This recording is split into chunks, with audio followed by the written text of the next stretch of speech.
to be had to start with, which is becoming really clear on our values, our motives, the things we care about, the areas that we have strengths that we can influence. And this is basically what the collective tries to facilitate, is these kinds of conversations to allow us to come to terms with an entrepreneurial mindset. What that means is creating and adopting a mindset that allows you to take action, to start doing stuff that can align with our values. And I break it up into two areas, really. One being the mindset to create an entrepreneurial career, and one sort of the practicalities of that. And both of them are very influential of each other. And so we have a few people, Gwen and Sarah, who I think is joining speaker, who are just going to maybe talk a little bit about, or I'm going to ask them some questions around how we've worked towards adopting that mindset, and how we've worked towards making those practical steps to make that shift into creating our own thing, or working towards our own thing that is in line with what we want to be doing. And I think we'll just try and have an open conversation about that. Sarah, you've just saved someone outside, I believe, and you've made it back in time. So that's great. Thank you for your service to helping people, and thank you for joining this now as well. So cool. I mean, I might very quickly just allow Gwen and Sarah to introduce themselves a little bit, and talk about what kind of stuff they've done or want to be doing, and where their experiences lied, and then we can start asking some questions and talking about those areas, how we've looked at the mindset and how we've looked at the practicalities of making that step. So I don't know, maybe Gwen, why don't you tell us first who the hell you are? Hi everyone. So my name is Gwen. Grew up in France. And I'd like to say that, looking back in my professional career from a high level, that I'm a bit of a John Doe. Really, I feel like a lot of other people have been through this. So I studied business for the lack of a better idea. Really, I just wanted to keep doors open. I grew up next to a family business, so I thought, I probably won't land too far from where I want to be. And then when I started my career, really, I just ended up doing a lot of different things. So mainly in the consulting space, and mainly, in companies that I actually encountered by accident. So a bit of an opportunistic career, if you will.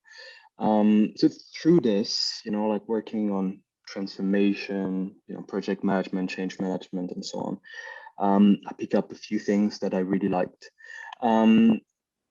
But then again, I always felt that my contribution to an organization was not enough. So I always like to, think about a bigger picture, try to connect with different people in the organization to discuss ideas, to try to push them forward. And very often I got stuck either in long decision-making processes or political discussions. And so this, my journey to thinking about, what is my purpose, what it is that actually would make me happy, started back in 2017 when me and my wife we moved to Singapore.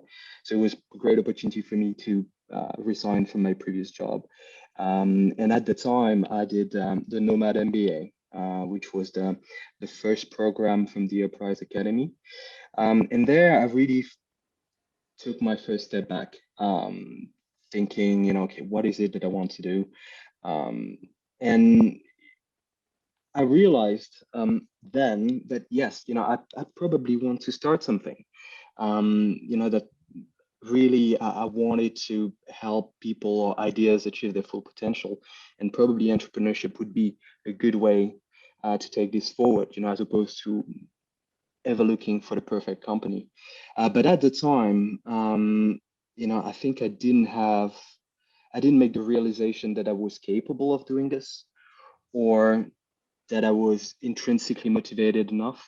I'm sometimes way too aware of, what I don't know, which is great because it helps me reach out to people, if I want to know something or, look for help and whatnot. But when you go into entrepreneurship, that can also be something that is discouraging when you think about everything that you would need to do, the pace at which you're supposed to go, and so on. So back then, I didn't make that step. And so this year, starting 2021, I think for me was the ultimate realization that I would not be happy in a corporate setup. That it's just, I feel like I'm not learning enough. I feel like it's frustrating in a certain way. And so this year is the year where I'm committing to a business project with a friend of mine. And I'm starting this transition to becoming an entrepreneur. So that's a bit about myself. I guess I'll have chances to say more later. Yeah, we'll have some coming up. Thanks, Gwen. Sarah, why don't you tell us a little about you and the stuff that you're doing? Hi everyone. So I've been a health counselor for about 10 years now. My base discipline is Ayurveda. And I started to realize that 8 out of 10 of my clients, they were suffering because of their professional life. It was manifesting in many different ways. It could be anxiety, it could be all the way to burnout and exhaustion, it could be chronic disease, postural disease, but the core was always professional life, and behind the professional life was a lack of meaning, like being in the how do you say, the wheel of the hamster, like you're stuck in there and you don't know anymore why you're there, but there is the wheel turning itself, so you kind of have to keep the pace. And this is what was happening for a lot of my clients. So about 3 years ago, I decided to try to realize how I can put my services more in the business and entrepreneurship world. So I studied spiral dynamics for 2 years, and I'm using now this tool to go beyond what you said, Gwen, where stuff gets stuck in endless decision making and political discussions. It's because there is values conflict, right? We are being confronted with different intrinsic motivations that drives us towards something. And inside a team, especially when we start to talk about big organizations like more than 50 people, it starts to get complicated to make transformation efficient. So I've been experimenting with the spiral dynamics in organizations, and it's been incredible adventure to realize that it's possible to understand where we are in the path of the evolution of our company in terms of values and being aligned with the evolution of humanity. And so I started this business to be aware of the impact of your economical activity. And by impact, I mean environmental and social. So this is pretty much what I've been playing with lately. Okay, cool. I mean, my first question, sort of relating to the immediate transition, or that phase of us going from ideation to saying, oh, I'm going to now create a business around this. I have a question around the sort of mindset versus action taking part, because I think a lot of people can get confused in thinking I need to sit and adopt the perfect mindset before taking some action. And some people think a lot about forming just behaviors and habits that allow them to become that. Whereas I would be curious to hear in your case if there was a lot of time focusing on accruing these behaviors and mindsets, or whether it was more just start doing stuff and allowing those actions to influence your mindset. I'm curious on that argument of those two. Gwen, I'll ask your opinion on the same thing. So I have 2 kids, so I tried Miracle Morning and everything. It doesn't fucking work. And I try to keep up with habits, and life keeps throwing random stuff, like a girl just crashed in front of me on her bike, and I have to adapt. So a lot of it's for me, it's more about the posture, to be able to adapt to things that are constantly changing, and actually hearing and get feedback from your present moment to take action. Because there will never be a perfect environment. You will never have everything figured out before you move on. It's by giving the first steps that then you are confronted to the actual practicability of the stuff. And then you can make decisions like on a daily basis. So obviously I have a vision for my business. I know what I want to achieve, but I'm just hearing the signs like daily, and this is making me connect to people. It's not randomly. I can apply this small word randomly, but it's like maybe it's a LinkedIn contact, maybe it's someone I crossed in the street, maybe I made a blah blah car, like car sharing with someone, and we just hear the signs, and it's a daily based guidance, I think. Yeah, interesting. Gwen, I don't know, do you have any thoughts or opinion on that whole mindset versus just taking action anyway conversation? Yeah. So one other thing that I'm actually passionate about is, generally coaching, or just listening to people, asking them questions, and trying to help them overcome some of their issues. And one thing that I've come to realize is, the more unhappy people get, the harder it becomes for them to change. There very often people then turn to security as, eventually something that that is easy that is tangible, that eventually would give you a foundation to start becoming happy or more at peace with yourself. And so, if you come from a place like this, just starting your own thing is something extremely hard. So, either you have a healthy dose of self-confidence, or for me, what made the difference is more, I think, the realization of what my purpose was. And I started the new year thinking, okay, I'm going to start a business this year, but really, this can go away within 5 days, right? I mean, it becomes hard. I don't know where to start. It can really go away. And what happened is that I came across a company then, that provided a product. So a company that I didn't join in the end, but provided a product that really addressed, I think, a problem that is very much in our time, which is the fact that we're spending too much time on social medias and so on, or on our phones, just scrolling. And so I felt very passionate about this.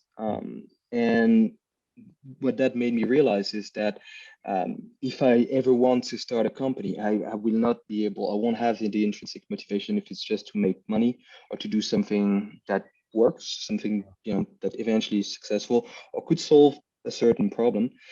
It has to be something that improves people's life. It has to be something that has an impact. Other than this, I don't think I'd be able to do that. And so what I truly agree, with Sarah, is it's good, I think, to have a vision. As a project manager, you start your year with your plan. You're confident that by the end of the year everything's going to go fine. But already 1 week into the project, you have to postpone stuff. So really having a vision where you want to go, and obviously you adjust and you try to get yourself to do a little bit every day, and that helps moving forward. Yeah, I mean, it's interesting because it's that kind of does provide what you said at the start about it's really difficult to change behaviors from being in a unconfident state of mind. It almost argues that actually, in fact, getting to a state where your mindset is pretty strong is actually quite an important foundation to start creating something, and then from then the actions you take will inform more of that confidence. And but it does require coming into it with a genuine belief or sense of proactivity towards wanting to create something, which is more difficult to come to when I guess you're feeling really unconfident. So I guess that does provide an interesting insight into that question of how can we build our base layer of self-confidence to allow us to even consider these kind of things, which is interesting. So I wanted to ask about the phase of creating this business of yours, of the actual step of when you went from you were not running this to now you are running this. Like, what is the first thing that you did to define that? Is it creating a website? Is it selling a service to someone? Is it doing a trial on someone? Like, what was the step from nothing to something in like a tangible way? I will take what Gwen said about purpose, because it mixes with the sense of confidence also. I was thinking about this project since 3 years, and I was not thinking I was good enough to do it, which is a imposter syndrome that most entrepreneurs will have. And then it came to mind, like, it's selfish to keep my competencies to myself. And this sense of purpose started to rise, and I realized that I was serving something bigger than myself. So this was the click that put me into action. And then how did I do it? I made a network mapping. So I sit myself with a big, huge piece of paper, and I started with myself in the center and connecting to all the people that I actually know physically. And would they benefit from my service? It's not like, can I sell them this? It's more, I put the question backwards, like, to whom would this be meaningful?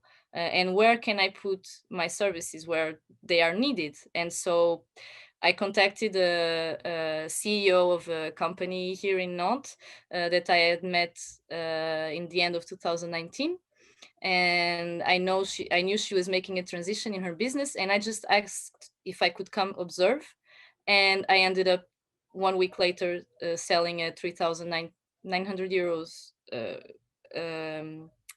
program to guide them. So even before I could legally have my company existing, I already had a client.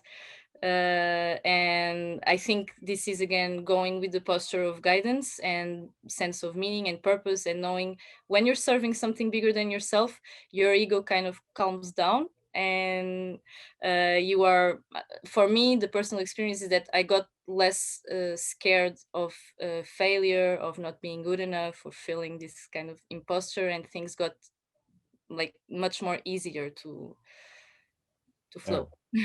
And Gwen, I think you can identify with that. Well, I think quite a lot of people do identify with that concept of always coming from this internal critical voice of, yeah, but I'm not going to be good enough to do this, right? Or I'm not going to be, why would I be able to create something in the world and become this entrepreneur? Because that's quite a scary thing to commit to doing, and having that confidence, right? So Gwen, I don't know, what kind of things helped you to get to that point of confidence or clarity in your purpose, in a way? Like, what gave you the confidence to then go, like, okay, this is going to be something that I will commit to?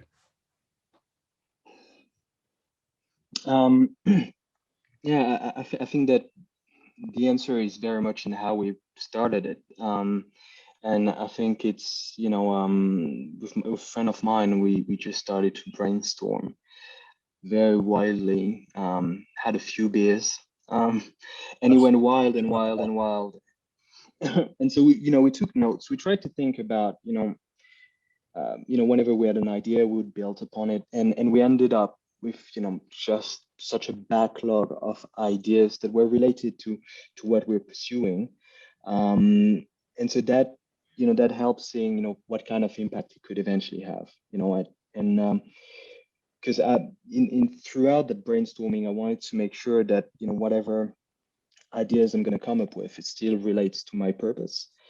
Because I know that would get me going. And so as we talked, at first I thought, okay, the idea might be a bit dry.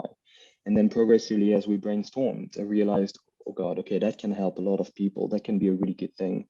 And really, this was the starting point, is just to brainstorm widely, thinking about what it could be. Until afterwards, we took a couple of days to then define what it should be to start with. But then just the idea, this North Star that we have is something that really got me going. Yeah, that's great. I mean, that in itself is deciding to take action rather than internalize, right? Like, even in that step of like meeting with intent of creating a plan or discussing those things is such an important thing when it comes to beginning that process, is like just actualizing this, like engaging it within conversations, meeting with people, networking around this idea, asking for feedback on this idea, like actual tangible action taking that can be done around this idea or concept of yours is actually a really good way of you beginning to just form those like behaviors or habits that are stepping towards you creating something, right? Which is what you're saying, you know, this, like, it starts out with like an actual brainstorm with intent, which is interesting. Sarah, I was going to ask, when you started to create this, once you had, you know, you had this clarity on the purpose that was, okay, this means I have to bring my competencies out, what were like the first real mistakes that you've made, and like how did you overcome those? So the first mistake I made was to think I could do this alone, which didn't work. So I had the intuition to contact a friend just to know how she was going, and she just happened to make a rupture conventionnelle. It's named in France. So she was looking for a new project, and she had 2 years of like social paycheck. So we associated and we driving. So since then things started to roll. And the second mistake was to say, first I need to have my website ready. I have to have everything like clear point. I have to have my visit card, and then things will happen. And I started in December. So it's been a few months and I still don't have my website ready, and I already have several clients. So I definitely understood that this was a backwards conception. And now we're working on the website because it's important for further feedback, to have feedback from our clients now for future clients, but still waiting to have everything perfect to then go, it's never the good strategy.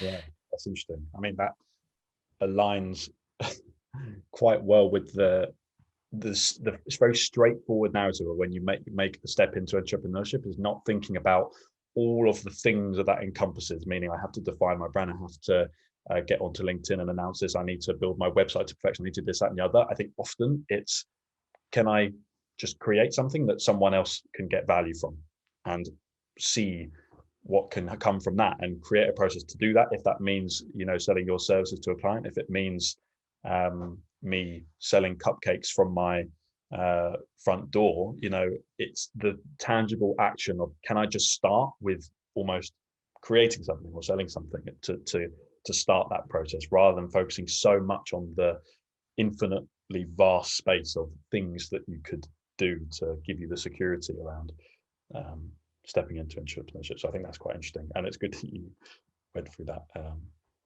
learning of that. Those are two good lessons.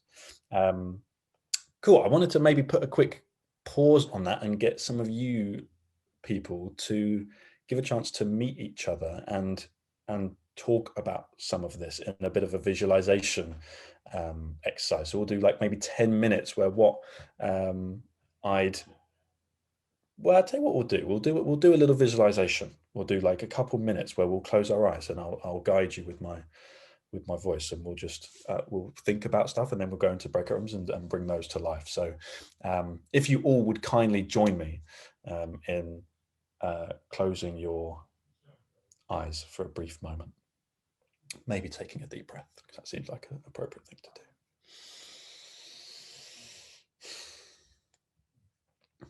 do. Okay, so the year is now 2022.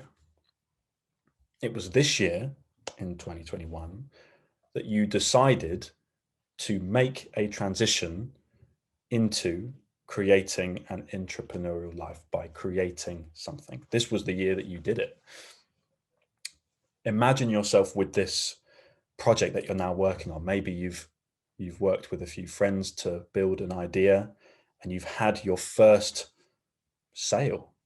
Maybe this was the year that someone approached you for what you created and said, I would like that. I would like to engage with this. Really imagine that feeling of something that you've created and someone else thinks that would better their life in some way. How did that feel? What were you doing? Who did you do that with? How did it make the person feel who worked with you? Really think about you stepping into that space of, I chose to do something. I looked at these visualizations, these dreams that I've had over this past year, and I chose to step forward in that. I think we're all here for a reason, because we wanted to explore what it means to create something. So the year is 2022. You've done it. You did that this very year. How did that feel? How did the people you serve feel? How did you make that transition? What small action did you take? What did you create? What did you add value to?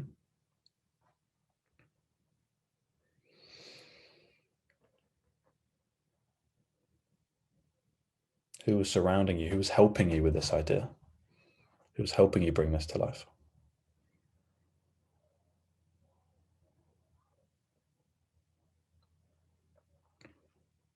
Okay.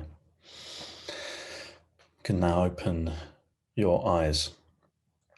Guys, I think it's always very powerful visualization. I think with actualizing some of these things that we really think about. And I'd like you to go into these breakout rooms of 3, Katie, if you don't mind organizing this, and you'll basically take it in turns to share that visualization, talking as if you are in 2022 and you are looking back, and you are going to tell the other 2 people in your room, so guys, this is what I did this year. I decided to create this, or I decided to work with these people to build this, and my first customer, they really liked it in this way, and then we worked on it some more, and we built something slightly later on the year that was really great. Maybe it was a product, maybe it was a service, maybe you provided a long-term service with a client, maybe you sold cupcakes from your door. I don't know what you did, but share that visualization from a very real point of, this has already happened.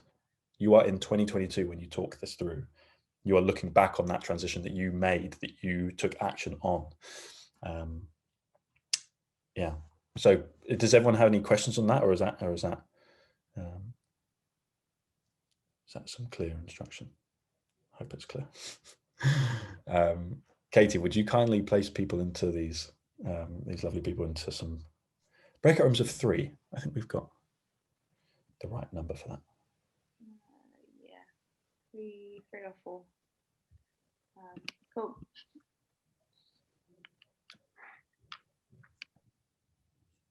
Cool. You'll have 5 minutes each, by the way. Welcome all. Is that everyone? Yeah, everyone did come back. Nice. I can't actually see everyone's face as usual. I can. Oh, that's better. How was that experience of sharing some visualizations of what you achieved and what you did this year? How was that? If anyone wants to unmute themselves and bravely tell us their feelings about that. I'd be happy to share. Hi, I'm Joanne. Hi, Joanne. An Aussie living in Italy, hence the accent Nice.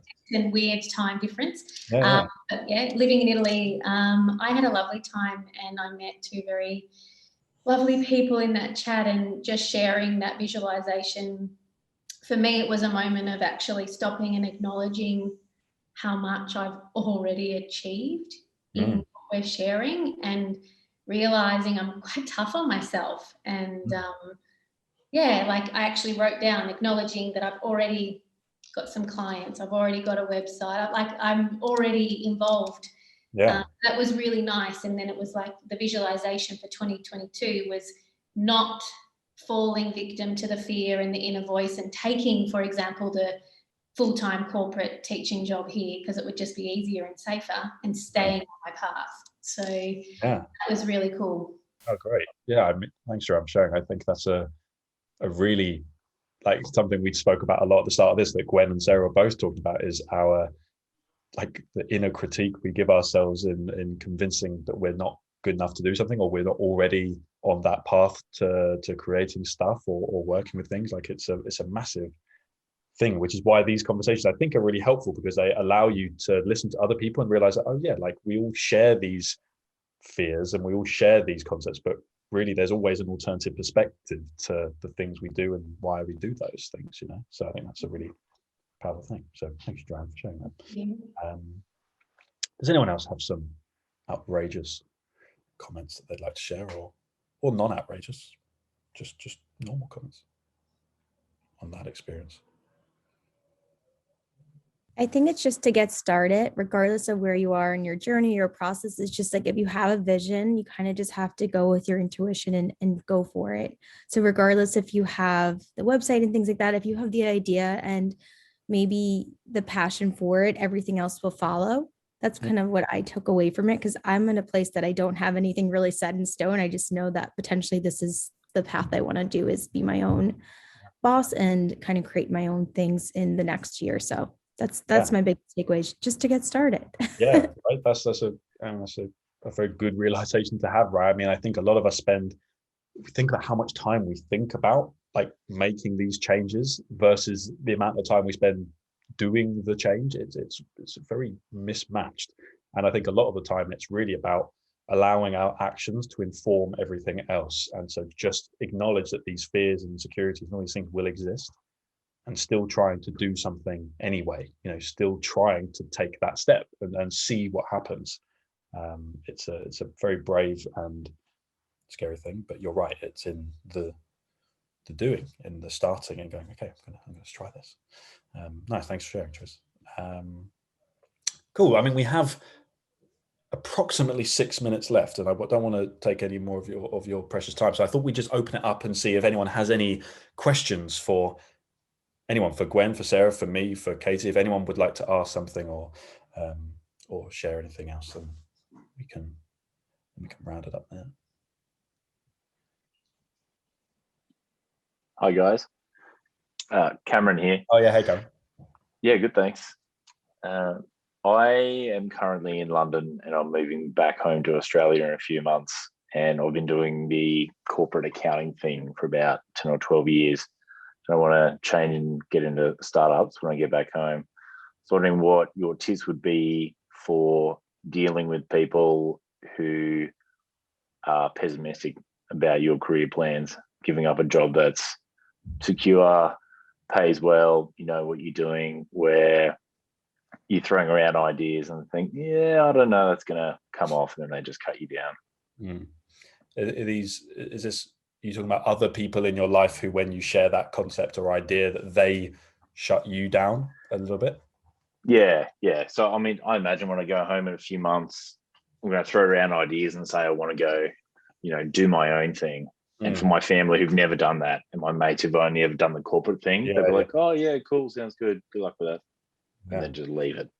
Yeah. I mean, Karen, you're kind of answering your question a little bit yourself, and you describe. I mean, I'll give you a few comments, and then Gwen or Sarah, you pitch in and give your thoughts. But I think a lot of this is surrounding yourself with the right people, right? Like what you're doing is you are choosing to step out into trying something different, and you're almost asking for the confirmation and affirmation from those who are not doing the same thing, and that is going to create a mismatch in the way in which you perceive life and the things you want to do. And if you seek those people's guidance and advice when they're not trying to make those same transitions, then it is more isolating, and it does dampen your own confidence, which is why I think such a big part of this is trying to surround yourself with other people who are doing the same thing and being proactive to connect with people who are entrepreneurially minded or wanting to create their own things, because that's a supportive space for finding that guidance and finding that confirmation that what you're doing is actually good and brave and proactive and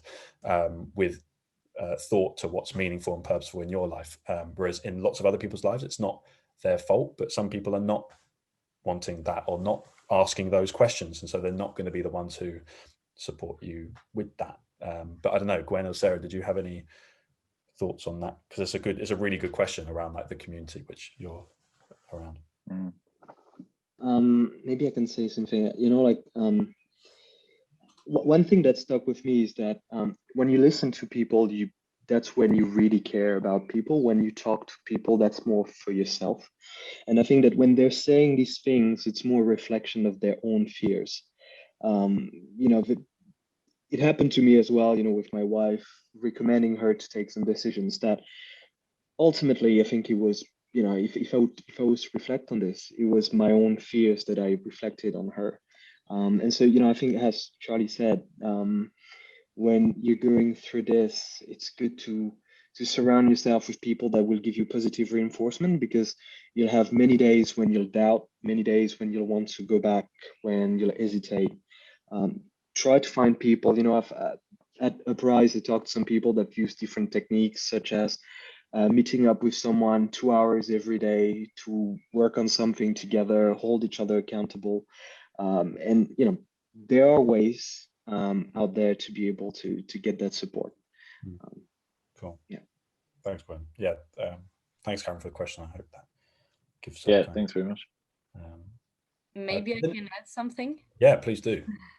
Because there is a constant risk taking in entrepreneurship, and in the end you are your own compass, right? And sometimes you have a strong intuition towards a decision and you can't argument it. You can't like logically say, I'm doing this now because then this will happen. And I can give you a practical example. I knew I needed an office because all coffee shops are closed due to COVID, and I thought I cannot just bring my clients to my home. There's a mess with toys everywhere. So this is not gonna work. And I told to my business partner, like, we need an office, but we don't have any way to pay it. But still, we went, and this girl just offered us the office for the full month of December. So we started, and we installed ourselves in a freaking awesome place, which was considered the most beautiful co-working place in France. It's just insane. And 1 week later, we got a contract with our first client, which is assuring our rent for like 6 months. So sometimes this decision I could not defend with my lover, for example, with my partner, who is saying, you're going to engage in this, but how are you going to pay it? And I was like, hell, I don't know. I just know I got to go. And so in this risk taking that's permanent in entrepreneurship, you just got to go with your gut. Nice. Thanks, Sarah. Good question, Cameron, though. That's a good one. Thanks for that. I think we have maybe 1 or 2 minutes at a stretch. If anyone else has any other questions they'd want to ask. Anyone? Well, guys, first of all, I'd like to thank you. And I thought it was really interesting, the small, the 3-4 people rooms that you managed to have. It was quite interesting, and we got to know a little bit more about each other.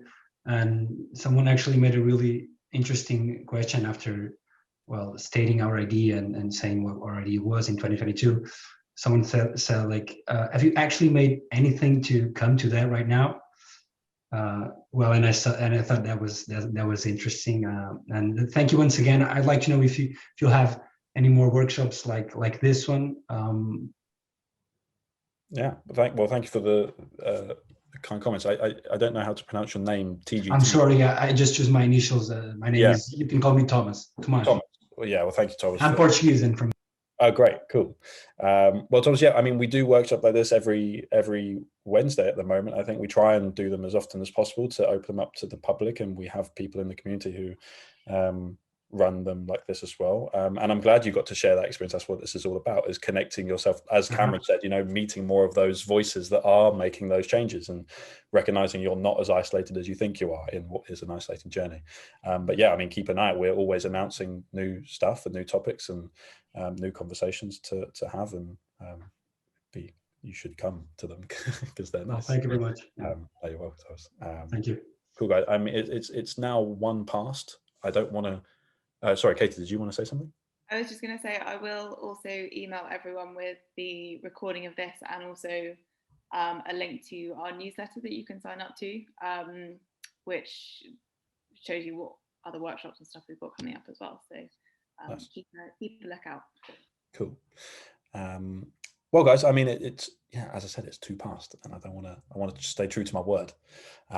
So, I mean, thank you all for coming. Thank you, Sarah and Gwen, for your insights today and for being the breakout reserve. And I appreciate that. I'm sure everyone else appreciated your words. We could spend a long time talking about this.